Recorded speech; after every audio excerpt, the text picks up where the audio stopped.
நான் நம்முடைய பாரதிய ஜனதா கட்சியில் மூத்த தலைவராக முன்னாள் சட்டமன்ற உறுப்பினராக இருக்கக்கூடிய அண்ணன் சோழன் பழனிசாமி அவர்கள் ஒரு சின்ன சாலை விபத்தில் காயம் பெற்று மருத்துவமனையில் இருக்கிறாங்க. அவர்களை சந்திப்பதற்காக இன்று மதுரையில் வந்து பார்த்துட்டு என்னோட மாவட்ட தலைவர்கள் நம்முடைய தொண்டர்கள் எல்லாம் இருக்கிறாங்க. பார்த்துவிட்டு மறுபடியும் சென்னைக்கு போகிறாங்கன்னா மற்றபடி எதுவும் லோக்கல் கட்சி நிகழ்ச்சி எதுவும் இல்லை. நேரடியாக கேள்வி கேளுங்க, பதில் சொல்லுங்கள். இந்த ஓபிஎஸ் அவர்களும் டிடி அவர்களும் வந்துட்டு நீங்கள் தான் கூட்டணி கலைச்சிங்க, வெளியே போயிருக்காங்க. திரும்ப வந்து மொழி கேள்வி கேளுங்க ராஜ். ஓபிஎஸ் அவர்களும் இவங்களும் கூட்டணியிலேருந்து வெளியே போயிருக்காங்க.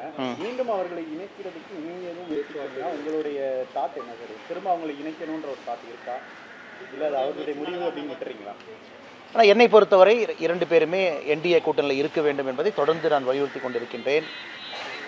இரண்டு தலைவர்கள்ட்டையும் தொலைபேசியில் பேசுவதற்கு வாய்ப்பு கிடைக்கும் பொழுது தான் அதே தான் நான் சொல்கிறேன். ஆனால் டிடிவி அவர்கள்ட்ட குறிப்பாக நான் அதே கருத்தை நான் வலியுறுத்திக்கிட்டு இருக்கேன். முதல்ல இருந்து கொஞ்சம் பொறுத்திருப்போம்.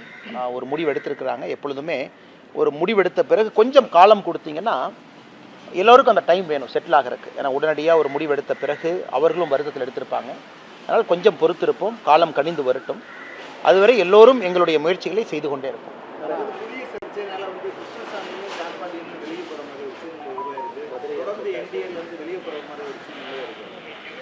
நான் இது வந்து கிருஷ்ணசாமி அண்ணனாக இருக்கட்டும், ஜான் பாண்டியன் அண்ணனாக இருக்கட்டும், இருவருமே அவங்க கொடுத்துருக்கக்கூடிய பத்திரிகை குறிப்பை நான் பார்த்தங்கன்னா அவங்களுடைய தரப்புலேருந்து அவங்க கொடுத்துருக்குறாங்க. அதை பற்றி நான் இப்போ கருத்து சொல்ல விரும்பலைங்கன்னா, பாரதிய ஜனதா கட்சியோட நிலைப்பாடு உங்களுக்கு தெரியும்.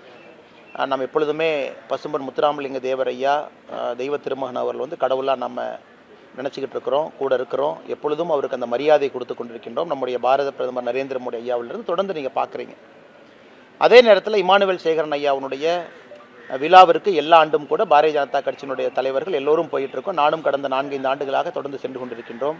அதனால் எங்களை பொறுத்தவரை அது எதுவும் சர்ச்சையாக நான் பார்க்கவில்லை. பொறுத்திருப்போம். இது ஒரு பெரிய விஷயமாக நான் பார்க்கலிங்கன்னா எல்லோரும் அவங்கவுங்க கருத்தை வச்சிருக்கிறாங்க. அதனால் இது எங்கேயும் சண்டை ஏற்படுவதற்கான ஒரு சூழ்நிலை அப்படின்லாம் நான் பார்க்கல. மறுபடியும் அதே தான், காலம் இருக்கிறது, பொறுத்திருப்போம், எல்லாம் சரியாக இருக்குங்கண்ணா. டிடிவி அண்ணே வந்து என்ன சொல்கிறாங்கன்னா, நயினார் நாகேந்திரனால தான் இப்போ நான் வெளியேறினேன், முன்னாடி இருந்த அண்ணாமலைனால எந்த பிரச்சனையும் இல்லை இருக்கிறோம். ஆனால் கருத்து சொல்லப்பட்டு விட்டது. நயினார் நாகேந்திரனை பேசிட்டாங்க, மாநில தலைவர் அவங்க பேசிட்டாங்க. திரும்ப திரும்ப அதை நோண்டி இப்படி சொன்னாங்க அப்படி சொன்னாங்க அப்படின்னு நம்ம பேசுறது யாருக்குமே அழகல்ல. பிரச்சனை முடிஞ்சதுன்னு தான் நான் பார்க்குறேன். ஒரு கருத்து வச்சிருக்கிறாங்க, இன்னொரு பக்கம் கருத்து சொல்லியிருக்கிறாங்க. அதோடு முடித்து விட்டு அடுத்த வேலையை பார்க்க எல்லோருமே போகணும். நான் ஏற்கனவே சொன்னது போல் காலம் கனிந்து வரட்டும், கொஞ்சம் பொறுமையாக இருப்போம். இன்றைக்கே திரும்ப திரும்ப அதை நோண்டி குத்தி இப்படி சொன்னாங்க அப்படி சொன்னாங்க நீங்கள் என்ன சொல்கிறீங்க அப்படிங்கிறது அரசியலில் சரியாக இருக்காதுங்கன்னா. டிடிவி தினகரன் அண்ணனை பொறுத்தவரை நான் தொடர்ந்து சொல்வது இதுதான், ஒரு நல்ல தலைவர். என்டிஏ கூட்டணியில் 2024 வந்தாங்க. பாரதிய ஜனதா கட்சி தமிழகத்தை வழிநடத்தி கொண்டிருக்கக்கூடிய அண்ணன் நயினார் நாகேந்திரன் அவர்கள் எங்களுடைய தலைவர். அதனால் எங்கேயும் கருத்து வேறுபாடுகளுக்கு இடம் இருக்காது. பொறுத்துருங்க. இன்னும் 7-8 மாதம் இருக்கும் பொழுது இன்றைக்கே அவசரம் பண்ணோம். இந்த ஆளுங்கட்சியை பார்த்து ஆளுங்கட்சி வந்து தாவேக்காவை பார்த்து உச்சகட்ட பயத்தில் இருக்கு. அண்ணா, அதாவது இன்னைக்கு சகோதரர் விஜய் அவர்கள் கட்சி ஆரம்பிச்சிருக்கிறாங்க. மதுரை மண்ணில், இதே மண்ணில் வந்து இப்போ தான் மாநாளம் நடத்தி முடிச்சிருக்கிறாங்க. ஆனால் ஒரு கவர்னன்ஸ் பாலிட்டிக்ஸ் அப்படிங்கிறது 24 மணி நேரம் செய்யக்கூடிய ஒரு வேலைங்கண்ணா. நீங்கள் அவைலபிளாக இருக்கணும். அது ஒரு முழு நேர வேலை. ஒரு முதலமைச்சராக, அமைச்சராக, சட்டமன்ற உறுப்பினராக, பாராளுமன்ற உறுப்பினராக, இல்லை கட்சியினுடைய தலைவராக 24 மணி நேரமும் களத்தில் இருக்கணும். இன்றைக்கி தமிழக மக்கள் என்ன எதிர்பார்க்குறாங்கன்னா, இன்றைக்கி தாவேக்கா நாங்கள் ஒரு சீரியஸான கட்சி, தமிழக மக்களுக்கு ஒரு மாற்றம் தரக்கூடிய கட்சின்னு அவங்க சொல்கிறாங்க அப்படின்னா அதே வேகத்தை களத்தில் 24 மணி நேரம் பார்க்க வேண்டும் என்று நினைக்கின்றார்கள். சனிக்கிழமை மட்டும் நான் பிரச்சாரத்துக்கு வருவேன், சனிக்கிழமை மட்டும் மக்களை பார்ப்பேன், ஞாயிற்றுக்கிழமை மட்டும் மக்களை பார்ப்பேன், மற்ற திங்கள் செவ்வாய் புதன் வியாழன் வெள்ளி நான் பார்க்க மாட்டேன் அப்படிங்கிறது ஒரு புதிதாக வந்திருக்கக்கூடிய அரசியல் கட்சிக்கு ஒரு பொறுப்புமிக்க தலைவர் அந்த மாதிரி செஞ்சே கிட்டத்தட்ட டிசம்பர் வரைக்கும் நம்ம கொண்டு போயிட்டோம் அப்படின்னா மக்கள் வந்து டெஸ்ட் பண்ணுவாங்கண்ணா. இது எல்லாமே அதுக்கான காலம். இன்றைக்கி தாவேக்கா வந்து நாங்கள் திமுகவுக்கு எதிரி அப்படின்னு அவங்க பறைசாட்டுறாங்கன்னா அந்த வேகத்தை களத்தில் காட்டும் பொழுது மக்கள் தான் மக்கள் நம்புவாங்க.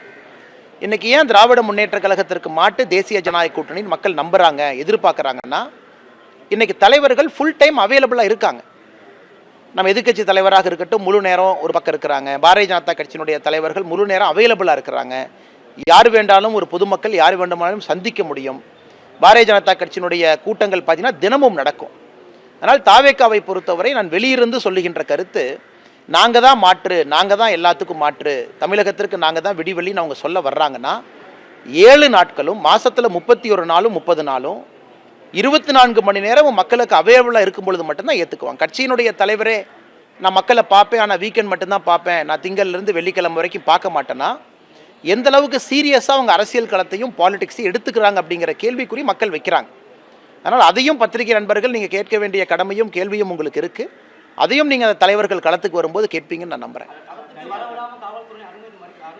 ஆனால் காவல்துறையை பொறுத்தவரை ஏதோ இவங்க மட்டும் காக்கைக்கு பொன் குஞ்சு நல்ல குஞ்சு தன் குஞ்சுன்னு சொல்கிற மாதிரி காவல்துறை வந்து தாவேக்காவை மட்டும் மறுத்தாங்க. நாங்களும் யாத்திரை செய்திருக்கின்றோம், காவல்துறையை மறுத்தாங்க. பல இடத்துல நீதிமன்றத்துக்கு சென்று பர்மிஷன் வாங்கிட்டு வந்தோம். இது தமிழகத்தில் வழக்கமாக நடக்கிறது தான். காவல்துறையை பொறுத்தவரை எதிர்க்கட்சியாக இருக்கக்கூடிய எல்லோருக்குமே அந்த மறுப்பு சகஜமாக வருது. ஏன்னா காவல்துறை சில இடத்துல நியாயமான காரணம் இருக்குது, சில இடத்துல நியாயமில்லாத காரணம் இருக்குது. நம்ம காவல்துறையை குறை சொல்வதை விட்டு சரி காவல்துறை அனுமதி கொடுக்கலன்னா கோர்ட்டுக்கு போய் அனுமதி வாங்கலாமே, யார் வேண்டான்னு சொன்னது? அதனால் திரும்ப திரும்ப காவல்துறையில் யாரோ ஒரு அதிகாரி அனுமதி மறுத்தாங்க, அதனால் பாருங்கள் எங்களை பார்த்து பயந்துக்கிட்டாங்க. மக்கள் தாவேக்காவை பார்த்து ஆதரவு கொடுப்பது அல்லது திமுக தாவேக்காவை பார்த்து எப்போ பயப்படுவாங்கன்னா 24 மணி நேரம் களத்தில் இருக்கும் பொழுது மட்டும்தான் அந்த எழுச்சி வரும். அதனால் இன்னைக்கு காரணத்தை திருப்பி காவல்துறையின் மீது காரணத்தை வைப்பது, இவர்கள் மீது காரணத்தை வைப்பது, நான் ஒரு அரசியல் பார்வையாளனாக, நானும் ஒரு அரசியல்வாதியாக, நானும் இந்த நாட்டினுடைய குடிமகனாக நான் அதை ரசிக்கலிங்கண்ணா. களத்தில் அக்ரெசிவாக 24 hours 7 நாள் இருங்க, 7 நாள் யாத்திரை பண்ணுங்க. யார் வேண்டான்னு சொன்னது? காவல்துறை இங்கே அனுமதி கொடுக்கலையே, இன்னொரு அனுமதி இடத்துல வாங்குங்க. ஏன்னா இங்கே வர்ற மக்கள் என்ன வராமல் போயிடுவாங்களா? இங்கே நான் மக்களுக்கு ஒன்றுன்னு நினைக்கிறேன், இங்கே காவல்துறை அனுமதி கொடுக்கல, சரி சேலஞ்ச் எடுத்துக்கங்க, 1/2 கிலோமீட்டர் தள்ளி வைங்க, மக்கள் அங்கே வரமாட்டாங்களா? இவ்வளோ தூரம் வந்த மக்கள் 1/2 கிலோமீட்டர் வந்து பார்க்க மாட்டாங்களா? அதனால் இதெல்லாமே ஒரு சாக்காகத்தான் நான் பார்க்குறேங்கன்னா, ஆக்டிவ் பாலிடிக்ஸ், சீரியஸ் பாலிடிக்ஸ் பண்ணுறவங்க முழு நேரம் களத்தில் இருக்கணும். அது மக்களுடைய அடிப்படை எதிர்பார்ப்பு.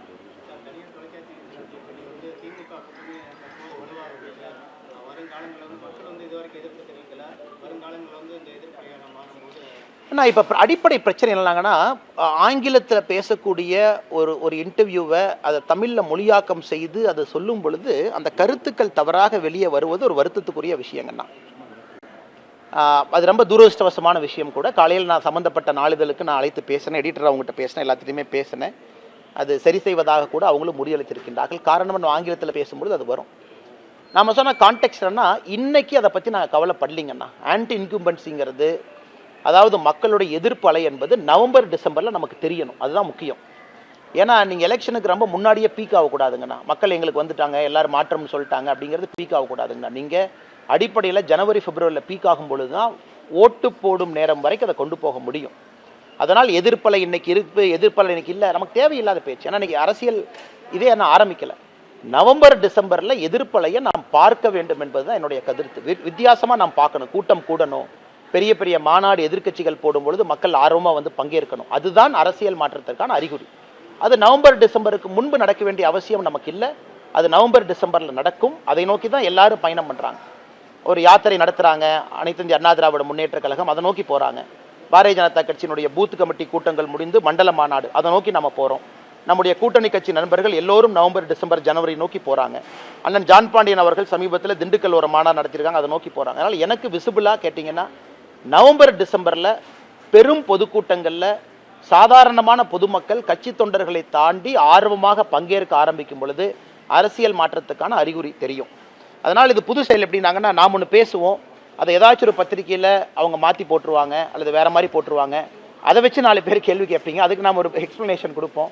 இது தமிழ்நாட்டில் ஒரு புது ட்ரெண்டாக உருவாகிட்டு இருக்குங்கண்ணா. அதனால் சம்மந்தப்பட்ட பத்திரிகையின் மீது எனக்கு பெரும் மதிப்பு இருக்குது.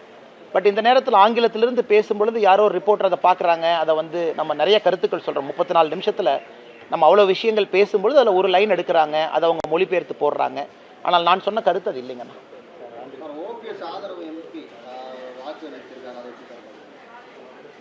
என்ன வாக்களிச்சிருக்காங்கண்ணா?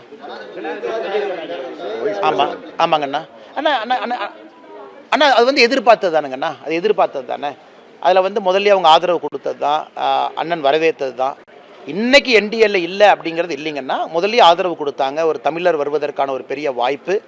அதனால் இது எப்பவுமே தொடர்ந்து பார்க்குறதுக்கு முன்பு கூட இல்லை, தொடர்ந்து பார்லிமெண்ட்டில் எப்பவுமே நமக்கு வந்து பாரத பிரதமர் நரேந்திர மோடி ஐயா அவர்களுக்கு ஆதரவாகத்தான் எப்பொழுதுமே ஓபிஎஸ் ஐயா இருந்திருக்கிறாங்க. அவர் சம்பந்தப்பட்ட எம்பிக்கள் இருந்திருக்கிறாங்க, அதில் எந்த மாற்று கருத்தும் இல்லை. இன்னைக்கு நடந்திருப்பதும் அப்படித்தான் நான் பார்க்குறேங்கண்ணா.